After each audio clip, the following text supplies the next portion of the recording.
Coming up on Gone Fishing. There he is. I saw that one. Yep, he got it. Boy, he thumped it. He was way down there. That fish, Dean, was probably in. That's a nice one. Yeah, he's pretty one. He was probably in 18 or 19 feet. That's right. Nice crappie.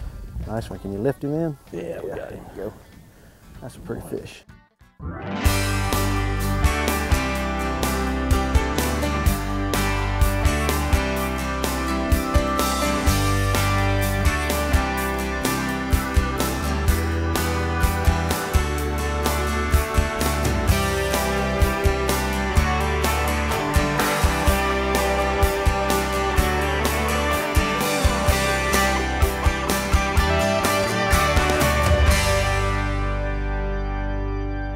Hi, I'm Mac Farr, and I'm fishing on Lake Lanier today.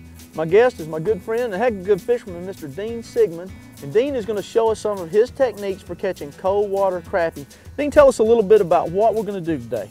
We're going to be shooting docks, we call it. That's shooting a jig right up under the dock, beside the dock. And what we're going to be using is 4-pound line, little light 4-pound line, ultralight rods, 5 foot long, and a little 32nd ounce Popeye jig. And that's actually a jig that our company, Outdoor Enterprises, makes, and it's tied with a little bucktail with a little hackle in it. And it does well year-round, but Dean, you seem to think it's most effective when this water is really cold like it is now. Yeah, the water's real cold. It falls real slow. It's got a real subtle movement to it. And the water's anywhere from 44 to 52 degrees, depending on what part of the lake we're on. So, right. Dean, now there's a lot of docks out here. We're going to be shooting docks. There's thousands of docks on Lake Lanier. How do we know which ones have fish? How do you determine that? A lot of trial and error. You just got to find them by catching them. That's it. All right, well, Dean's going to show us how. So, Dean, climb in. I'll back you in the water and we'll go fishing.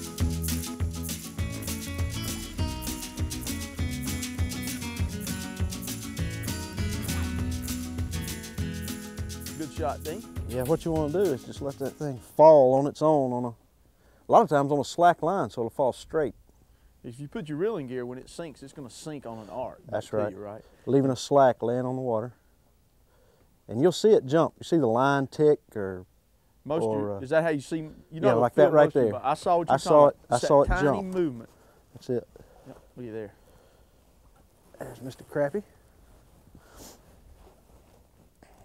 But that's what, yeah, you can see that line move, just tiny movement, whether it jumps or straightens out a little bit. And that's really how you need, that's how you want to detect the bite as opposed to trying to feel the fish. That's right.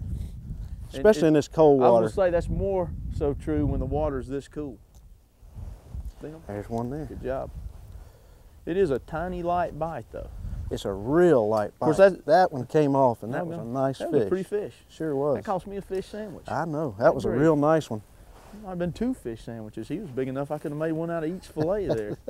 But now, Dean, let's say we pull up to a dock like this, and pretty much when you can get the jig back in this hole far enough, you're getting a bite. That's right. Now, and of course, I know it varies. Some days you might get 30 off a place like this, sometimes 5. Can you come, let's say we catch 5 now. Can we come back later and catch them again? Oh yeah. And what you'll see, what you'll see is they'll pick a time of day. There'll be a certain time of day where they really bite. I mean, you'll see that. You'll come to a dock and you may catch 10 off of it. What is, out of a day then, you're saying there's a window of opportunity that's maybe an hour or 2? That's most right. times. The problem with this, on a day like today, it's aggravating when the wind's blowing because you've got to make an accurate cast. Yeah, you've got to get... Because in this case, Dean knew the fish were here and he knew there's an obstruction on the bottom. We got some brush right here. But Dean, if we were to move around the other side of this dock or fish this part, chances are we're not going to get a bite. Is that?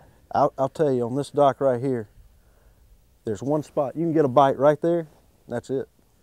In most docks, do you find that to be the case? Right. There's a sweet spot on that dock. There's a sweet spot, whether it be there's a piece of trash down there or a lot of times it's darkness. Where a dock is real dark, they seem to hold in there like they will on the brush. But there'll be a sweet spot on every dock. Do you see, Dean, now it's cold. We're in the throes of winter here. Oh, that was pretty quick. Was acting up a little bit. If we were to have a period of 2 or 3 or 4 days, we had really nice weather, and this water jumped up from 46 to say 52, would it enhance the bite? Oh yeah, they'll eat it up. You'll see a big difference when you get a warming trend. When the water's warming up, that really makes a difference. It seems like they get up in that top, that's when you're talking about them getting right under that boat. Moving when up that in the top water layer column. seems to warm up. When you have some warm water temperatures, you can move this jig a little faster. Really watch that line. That bite sometimes too with your line. I've seen watching, I've seen some of the bites you got, that line will jump, but I've noticed a couple others where it just moves. That's right. Ever so slightly. We're using a 32nd ounce jig. And I think that's a lot of the attract. That thing is sinking so slow, it gets down there and almost suspends in front of his face. It's really barely moving at that depth. See, like, That's a nice one there. like that fish was down there pretty deep. I mean, he may have been almost right on the bottom. Now, Dean, all we've caught here is crappie, but it's not at all uncommon to pull up one of these docks and catch a bass. That's a right. white bass. Bass. Maybe a small striper. That's it. It's Which pretty on this common. tackle- You'll catch, oh yeah, you'll know it.